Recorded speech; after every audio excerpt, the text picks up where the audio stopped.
situation frappe de plein fouet la jeunesse, ouvrant la voie à la délinquance et aux agressions. Face à cette situation préoccupante, autorités locales et acteurs éducatifs ont lancé ce week-end le premier forum départemental sur la formation professionnelle et technique en présence du préfet Maguette Diouk. L'objectif, c'est de trouver des solutions durables pour l'emploi et l'orientation des jeunes. C'est un compte rendu de Biram Harindao. Face à la persistance du chômage et du déficit de formation, le département de Rufisque a été le théâtre ce week-end de rassemblements inédits de jeunes diplômés venus en masse pour participer au premier forum départemental sur la formation professionnelle et technique. Dans une ambiance studieuse mais pleine d'espoir, associations, jeunes et structures étatiques ont uni leurs forces pour envisager des solutions concrètes. Gorgui Samb, vice-coordinateur du forum Rio FPT, souligne l'importance de cette initiative. Après un constat pertinent par rapport à la non-formation des jeunes et le manque d'emploi au niveau de Rufisque, nous avons pu concerter le maximum d'associations au niveau du département avec les représentants dans chaque commune pour ensemble organiser ce forum départemental pour convier le maximum de jeunes possibles qui ont le bac, mais aussi les jeunes qui sont dans les quartiers, qui n'ont pas de formation, qui n'ont pas d'emploi. Et c'est ce forum qui va regrouper l'ensemble des structures étatiques pour permettre aux jeunes d'avoir des formations professionnelles. Si la mobilisation des jeunes a été remarquable, la participation du secteur privé reste encore limitée, déplore Maguette Diouk, préfet du département. Malheureusement, parmi les entreprises contactées, seuls quelques ont dû répondre justement à notre invitation. Parce que l'occasion était d'abord de comprendre que nous avions également de jeunes brillants qui sont des diplômés et qui voudraient au moins avoir des contrats, avoir des stages. Mais tout compte fait, nous allons continuer les démarches nécessaires. Ce premier pas marque une avancée pour Rufisque où les organisateurs espèrent désormais créer un véritable partenariat entre jeunes, État et secteur privé pour multiplier les opportunités de formation et d'insertion professionnelle. Et puis les chauffeurs de taxis urbains de Sara, c'est dans la commune de Kaolack. Ils ont arboré hier des brassards rouges pour dénoncer l'état de dégradation des routes, surtout celles qui mènent de Sara, Diamaguène à Nimzat. Ces taximans comptent passer à la vitesse supérieure si les autorités tardent à réagir, car selon eux, ils rencontrent beaucoup de difficultés dans le secteur du transport, surtout en cette période d'hivernage. À Kaolack, la correspondance de Fallou Sela. Les chauffeurs de taxis urbains de la commune de Kaolack ont arboré des brassards rouges et sillonné les rues pour dénoncer l'état défectueux des routes, plus particulièrement l'axe Marché Kibel, Tali Mérignac. Abdoulaye Diallo.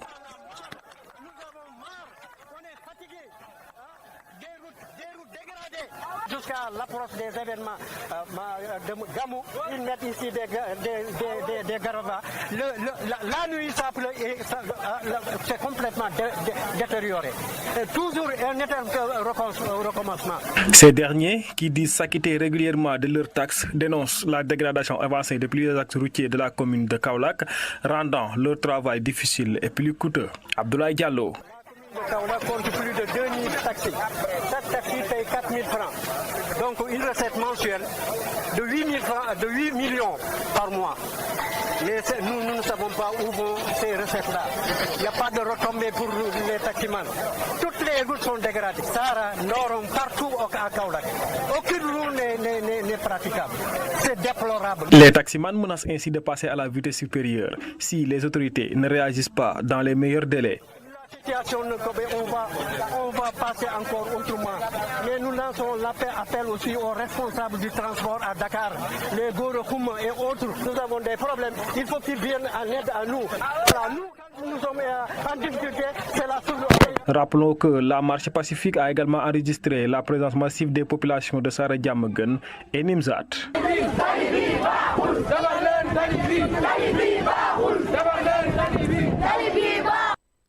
Bientôt, la construction d'un port international dans l'île de Nikin, c'est dans la commune de Djembreng. Ce hub sous-régional, voire international, va booster l'économie locale, en plus de générer des emplois pour les jeunes. C'est en tout cas le souhait de Dr Laurent Sina, le directeur général du laboratoire national de référence des bâtiments et travaux publics. Il invite d'ores et déjà les populations des îles Biskassa à se préparer au métier portuaire. Les habitants de ces îles veulent aussi que lumière soit faite sur le décès de Didier Badji et Fulbert Sambou. Dr Laurent Sina est au micro de Moussa Ndao. Il y a un très grand projet. La zone regorge de beaucoup de potentialités. Ceci a poussé aux autorités de pouvoir aussi mettre en place un projet structurant qui est la construction d'un port international ici dans le village de Nikin, qui est juste en face de là où nous sommes. C'est un port qui va polariser non seulement le Sénégal, ça va polariser la Gambie, polariser les deux Guinées, Bissau et Conakry, polariser aussi la Sierra Leone. C'est une opportunité qui va générer beaucoup d'emplois. Une façon pour moi de lancer un appel aux populations de Zenki de pouvoir aussi se tenir prêt au moment venu, qu'on soit prêt pour bénéficier de ces postes d'emploi avant que ça ne soit occupé par les autres. Là, ça supposerait qu'il faut, si on manque de formation, aller vers des formations spécifiques aux métiers portuaires pour pouvoir aussi bénéficier en premier des emplois qui seront générés par ce grand port. Là, c'est un cri de cœur. Comme l'ont fait les populations sénégalaises en réclamant la justice pour les victimes. Nous, le BLIS a payé un lourd tribut. Nous avons perdu 2 de nos leurs. Mais on s'associe aux populations du Sénégal pour lancer un appel afin que justice soit faite et justice soit rendue pour nos 2 frères en les personnes de Didier Badji et de Fulbert Sambou. Je le dis solennellement, le BLIS réclame la justice et la vérité, la lumière et toute la lumière sur cet assassinat crapuleux. Nous restons à Ziguinchor où le préfet a présidé un comité départemental de développement consacré à la législation minière, une rencontre marquée par de vives préoccupations sur l'exploitation illicite du sable qui impacte à la fois l'économie et l'environnement régional.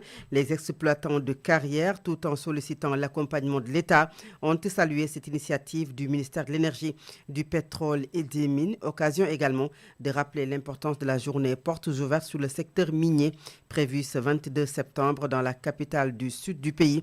C'est un compte rendu de notre correspondant à Ziguinchor, Moussa Ndaw.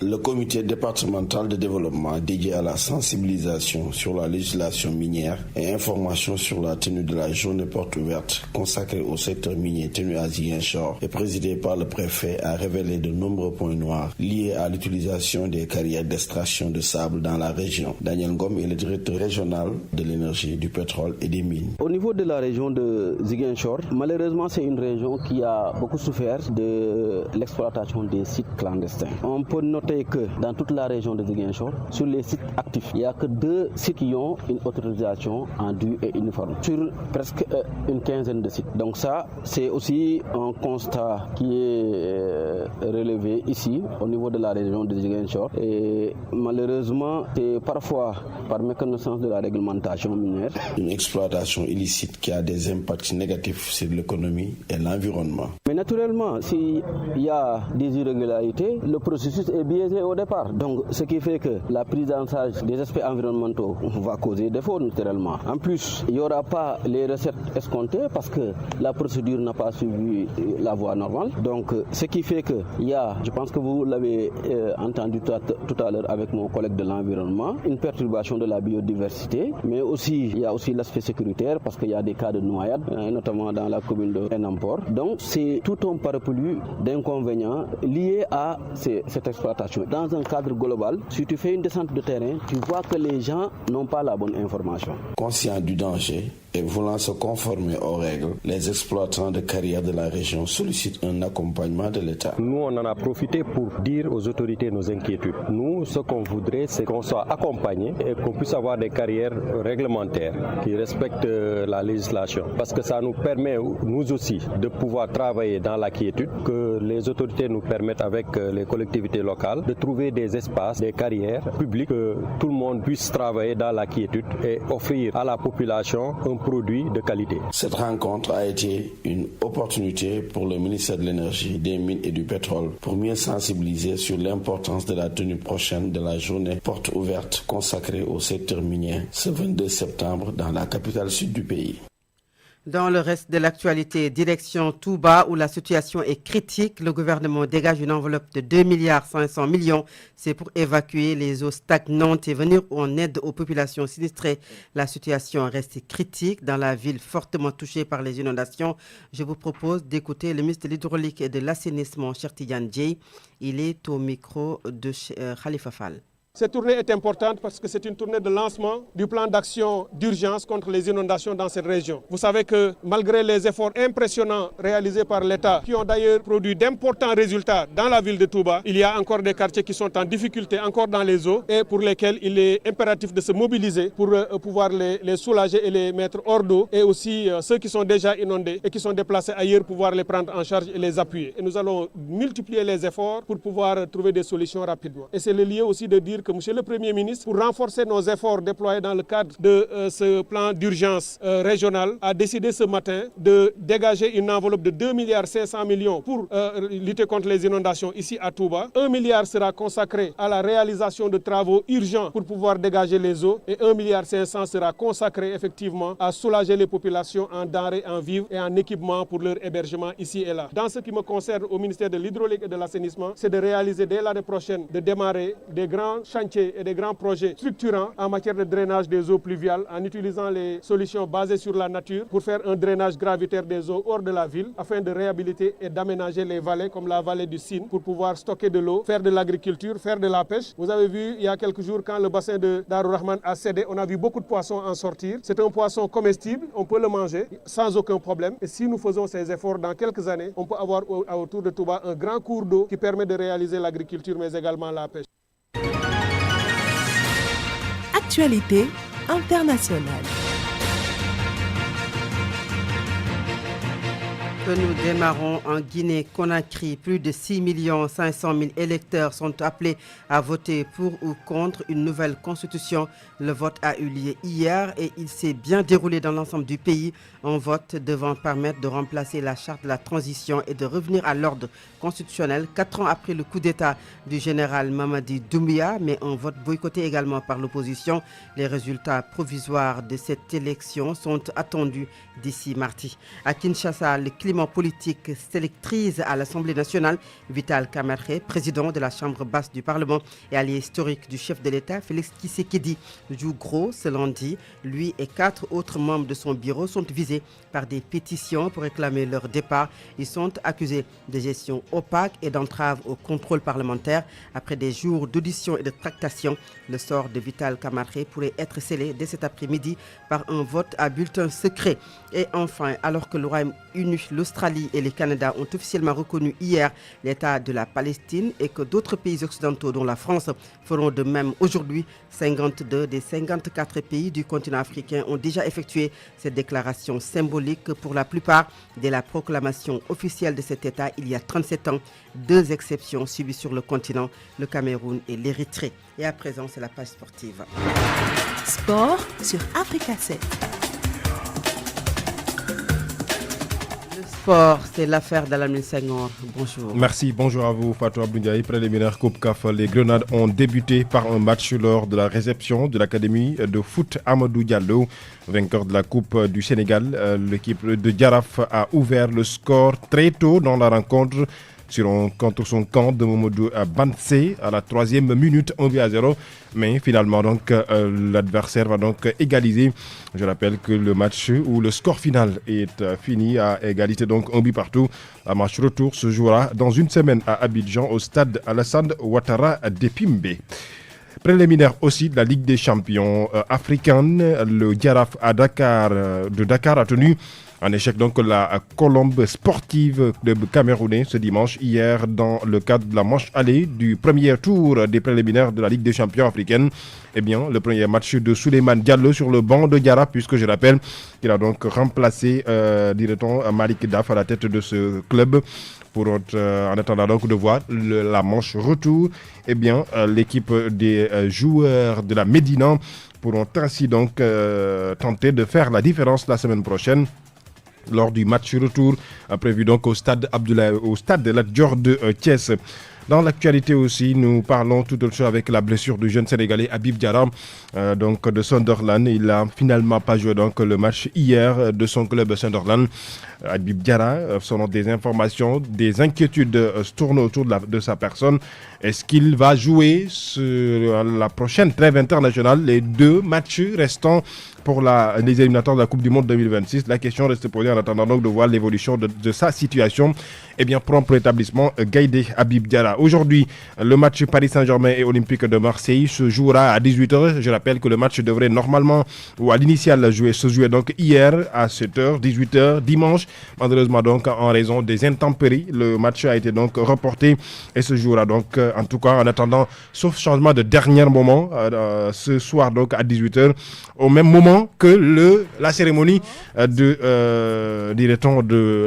du Ballon d'Or se tiendra, puisqu'en France aussi, à Paris, on saura qui sera le vainqueur du Ballon d'Or de cette 69e édition du Ballon d'Or France Football.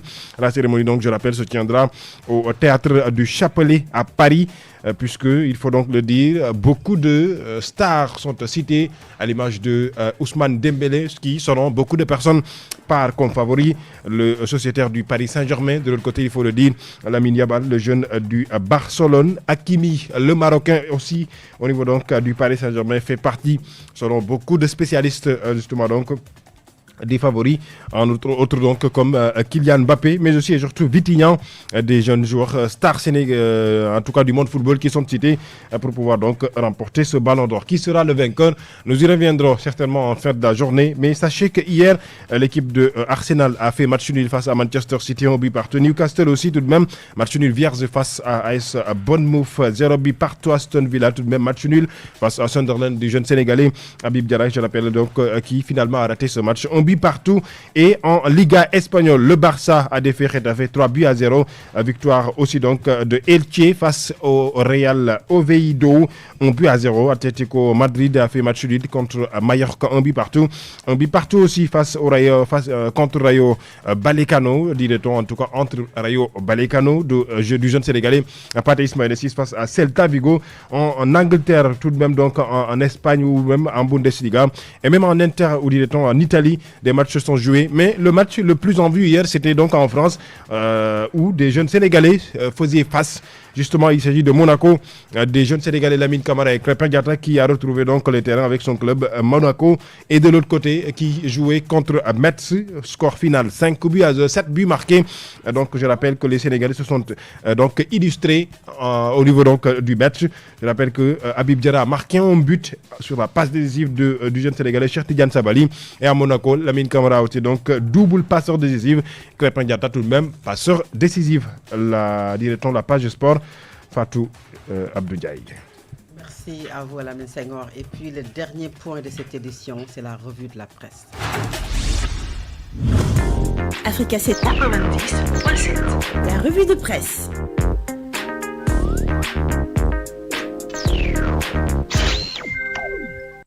Avec Lamine Senghor, bonjour. Merci, bonjour Fatou Abdou Ndiaye. Les quotidiens sont revenus sur la visite inopinée du ministre de l'Intérieur. Il s'agit de Maître Bamba Cissé au niveau donc de Colobane. Eh bien, le quotidien Sele nous parle ce matin donc d'un désengorgement à Dakar et dans des villes de l'intérieur du Sénégal. S'attaquer aussi à l'insalubrité, c'est certains mots qu'a soulevé à l'occasion donc de ce désengorgement, j'y arrive enfin, du ministre de l'Intérieur. Il s'agit donc de Maître Bamba Cissé, veiller à la sécurité des biens et des personnes, c'est ce que nous dit le quotidien titre à sa une ce matin, le point sur les chantiers herculéens de Maître Bamba Cissé. Autre quotidien aussi qui reviennent sur cet désengorgement de Maître Bamba Cissé. Eh bien, Maître Bamba Cissé donc déclenche l'opération ou les opérations à Colobane, c'est ce que nous informe le quotidien Libération. Point Action en parle ce matin et dit que Maître Bamba Cissé frappe vite et fort. Il reçoit une lettre du maire Aliou Ndoye, le maire, dirait-on donc, de Dakar Plateau, Aliou Ndoye, qui écrit à Maître Bamba Cissé et lui propose l'activation de la police municipale. Je rappelle que Bamba Cissé a démarré donc en force et annonce l'étendue de ces opérations sur l'ensemble des régions du Sénégal. Le point actuel revient et fait focus donc sur cette opération de désengombrement qui était donc tenue le week-end, je rappelle le samedi, à Colobane, après avoir donc fait un tour à Soumbédioune la veille, c'est-à-dire le vendredi. Insalubrité et occupation anarchique, Maître Bamba Cissé lance son premier chantier, nous dit à l'As quotidien ce matin. D'autres quotidiens aussi reviennent sur cette politique de Maître Bamba Cissé contre les occupations anarchiques. Bamba Cissé tente un coup de maître après les opérations de Colobane. Il veut étendre les opérations de déguerpissement sur l'ensemble du territoire national, nous dit donc le quotidien. Le quotidien, autre information qui fait parler aussi ce matin, il s'agit donc de l'affaire Wally Ballago Seck. Le chanteur, la star sénégalaise is back, comme le dit nos confrères du journal Solo Quotidien ce matin, puisque, il faut le dire, le chanteur a été cité donc dans l'affaire Amadou Sall et compagnie. Je rappelle cette affaire qui a donc été déclenchée par un rapport d'Ascentif. Wally est de retour au Sénégal, nous informe nos confrères du journal Solo ce matin, Solo Quotidien qui revient et donc parle de la star sénégalaise. Wally Seck aussi à la une du journal Libération. Wally Seck se met à la disposition de la justice, ce que le chanteur a donné comme garantie via ses conseils pour faire lever l'opposition. Le chanteur donc est de retour à Dakar. Wally Ballago Seck nous informe le journal Libération qui en parle aussi ce matin. D'autres quotidiens, à la une des quotidiens Paris donc ce matin, à l'image du journal Tribune qui à sa une ce matin parle de coup de gueule du chroniqueur Thierno Diop ce matin, puisque c'est ce qui est à la une du journal La Tribune. Silence, Diomaye et Sonko taxent les pauvres, a-t-il écrit, repris par nos confrères du journal La Tribune du groupe des médias. Ce même quotidien parle aussi de la marche de l'opposition, en tout cas, dit-on, de la société civile et de l'opposition réunie. Le parti ou le pari de la mobilisation réussi, rappelle à l'ordre, lance un signal fort, dit justement donc le quotidien. Eh bien, qui est lancé ce signal? Il s'agit donc des leaders du régime actuel. Vox Populi parle de toute autre chose, justement, du ministre de l'Éducation nationale. Vous le savez, Moustapha Mamba Guirassy avec son ministère donc ont sorti hier un communiqué, ce qui fait parler nos confrères du journal Vox Populi. Le ministre de l'Éducation nationale interdit le téléphone portable dans l'enceinte des écoles, collèges et lycées, publics comme privés, au nom donc de l'intérêt supérieur de l'élève et de la République, a-t-il dit Moustapha Mamba Guirassy. Le même quotidien Vox Populi, à sa une ce matin, parle de Abbas Fall. Après sa confirmation à la tête de la mairie de la ville de Dakar, Abbas Fall lance un appel solennel aux Dakarois. C'est ce qu'il a dit nos confrères du journal ce matin. Eh bien, s'ouvre devant nous une nouvelle ère, celle de l'action publique, du travail partagé, de la responsabilité collective, a dit le maire de Dakar, Abbas Fall. Je ne ferai rien sans vous, je serai sans réserve et sans distinction le maire de tous les Dakarois. Je serai à l'écoute de chacune et de chacun, a-t-il dit Abbas Fall, avant de finir donc en annonçant de fortes actions en faveur de la capitale sénégalaise Dakar. Le torchon brûle entre Serigne Mboup et les pastéfiants à Kaolack, dirait-on, en tout cas la bataille avant l'heure, dirait-on, des locales, c'est ce que nous dit le quotidien Vox Populi ce matin, au même moment que Walf Quotidien parle du blocage des fonds d'équipement de la selle et des restournes. Nous dit le quotidien ce matin que l'État asphyxie les collectivités. Au même moment, le député Mbaye Dione interpelle la tutelle, c'est ce que nous parle aujourd'hui donc le quotidien Walf Quotidien. Le Point en parle aussi ce matin, notamment donc de ces arrêts des travaux du PACASEN, 125 communes donc abandonnées. L'honorable Mbaye Dione interpelle directement la tutelle Ousmane Sonko et Bassirou Diomaye Diakhar Faye notamment, et surtout particulièrement le ministre des collectivités territoriales. Donc il s'agit de, dirait-on en tout cas, le ministre des collectivités territoriales, Balla Moussa Fofana. Le quotidien Les Échos revient sur la politique sur l'affaire Barthélémy Diaz. Pourquoi Barthélémy Diaz a perdu le recours disons, à la Cour suprême. Le quotidien Les Échos est revenu sur cela. Donc l'Observateur en même moment parle de l'affaire Samuel Sarr, entendu par la division des investigations criminelles secrètes d'une audition à domicile à retrouver. L'État également à la page numéro 3 du journal. 2 véhicules de luxe, un Land Rover urbaine D300 Defender, nous dit le quotidien ce matin, une Mercedes-Benz au cœur de l'enquête, acquis pour 200 millions de francs CFA auprès du fils de l'ancien président. Il s'agit donc de Macky Sall. L'ancien ministre affirme que cet achat n'a aucun lien avec une relation d'affaires et précise avoir déjà revendu l'un des véhicules, marchandages, factures, carte grise et paiement par chèque. Les détails, je rappelle, à retrouver dans le journal L'Observateur ce matin qui en fait focus. Autre quotidien ce matin, eh bien, Le Soleil revient aussi sur la lutte contre l'occupation anarchique de l'espace public, les attentes surtout de l'État du Sénégal. Mais de l'autre côté, eh bien, le président Bassirou Diomaye Faye est présentement donc au niveau des États-Unis. Les attentes autour du discours du chef de l'État, au niveau donc qui doit donc être, en tout cas, qui sera présent à la 80e Assemblée générale de l'Organisation des Nations Unies, nous informe le quotidien donc Le Soleil ce matin. Autre quotidien ce matin, comme pour parler donc de sport, avec surtout les phases préliminaires, comme en Coupe CAF, tout comme en Ligue des champions africaine. Les représentants donc du Sénégal ont tous fait match nul. D'abord, Diaraf au Cameroun a fait match nul, donc un but partout. Et ici au Sénégal, les Grenades, dirait-on donc de Génération Foot, ont fait un match nul, 0 but partout en attendant donc les phases de retour la semaine prochaine. Le record fait focus ce matin sur les Lions du Sénégal qui, en Europe, sont en train de montrer justement donc leur état de forme physique actuel. Europe, but et passe décisive, les Lions se déchaînent, nous dit le quotidien Record ce matin. Eh bien, d'autres quotidiens sportifs donnent la parole aujourd'hui au lutteur Ama Baldé qui se dédouane et crache chez Vérité, comme nous dit le journal La Turbine sur l'affaire impliquant le lutteur de Pékin, à retrouver également donc dans d'autres quotidiens sportifs ce matin. La une des quotidiens parue ce lundi, Fatou Abdoulaye. Merci beaucoup Lamine Senghor, et c'est ce qui met en terme à la première partie de ce bloc matinal. Dans quelques minutes, c'est la suite avec Ella Germet Aydara. À tout à l'heure.